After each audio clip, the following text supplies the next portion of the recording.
الحمد لله رب العالمين، وصلى الله وسلم وبارك على نبينا محمد. قال صاحب كتاب أحاديث الصيام أحكام وآداب. الفصل الأول: بين يدي رمضان. الحديث الأول: حكم سبق رمضان بالصوم. عن أبي هريرة رضي الله عنه عن النبي صلى الله عليه وسلم قال: لا تقدموا رمضان بصوم يوم ولا يومين إلا رجل كان يصوم صوما فليصم. رواه البخاري ومسلم.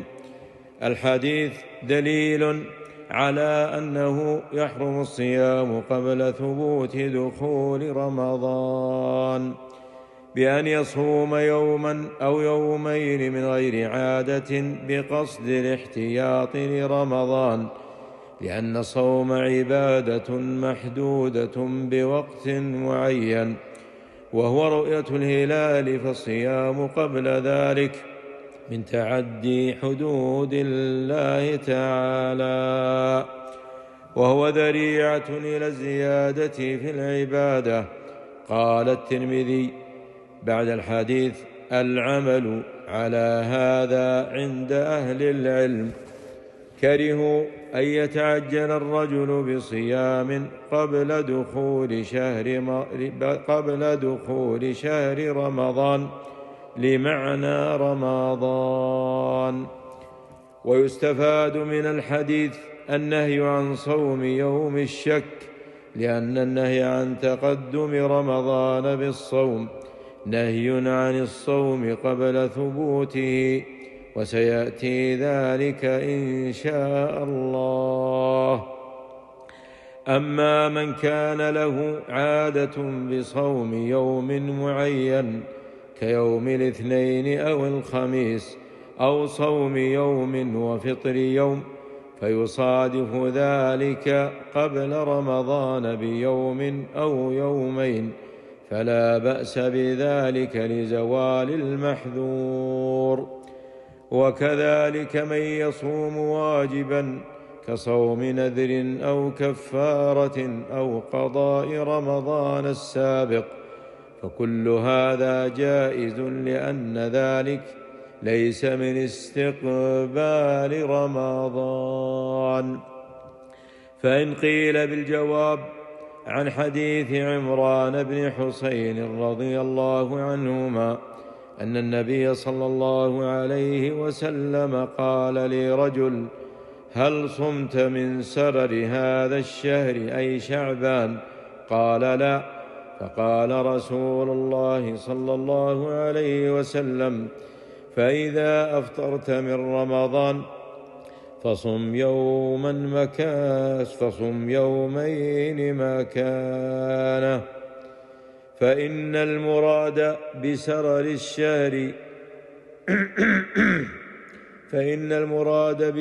الشهر آخر الشهر، لأن الهلال يستتر ليلة أو ليلتين. قال البخاري: باب الصوم من آخر الشهر، ثم ذكر حديث عمران. والجواب أنه لا معارضة بين هذا الحديث وحديث أبي هريرة رضي الله عنه المذكور، فإن حديث عمران محمول على أن هذا الرجل كان معتادا لصيام آخر الشهر فتركه خوفا من الدخول في النهي عن تقدم رمضان، ولم يبلغه الاستثناء، فبين له النبي صلى الله عليه وسلم أن الصوم المعتاد لا يدخل في النهي، وأمره بقضائه لتستمر محافظته على ما وظف على نفسه من العبادة، لأن أحب الأعمال إلى الله تعالى أدومه.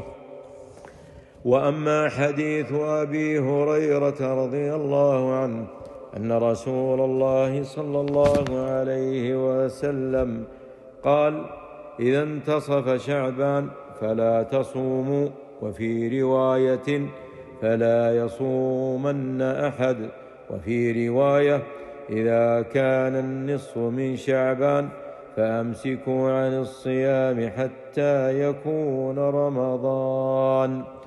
فعنه جوابان: الأول أنه حديث مختلف في تصحيحه وتضعيفه. الثاني على القول بصحته، فهو محمول على من يصوم نفلا مطلقا ابتداء من النصف من شعبان. أما من له عادة بصيام الاثنين والخميس، أو صوم يوم وإفطار يوم، أو كان يصل النصف الثاني بالنصف الأول، أو عليه قضاء، فلا يدخل في النهي كما تقدم. وقد ثبت أن النبي صلى الله عليه وسلم كان يصوم في شعبان.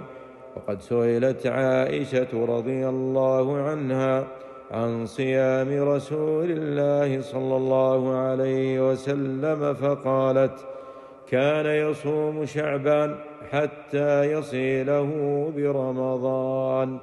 قالت: وكان يتحرى صيام الاثنين والخميس.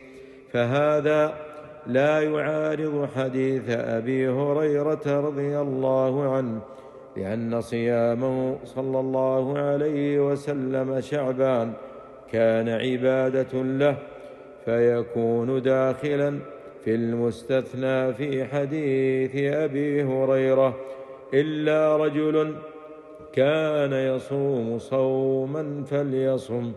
والله أعلم. اللهم بلغنا رمضان وتقبل منا الصيام والقيام. صلى الله وسلم وبارك على نبينا محمد.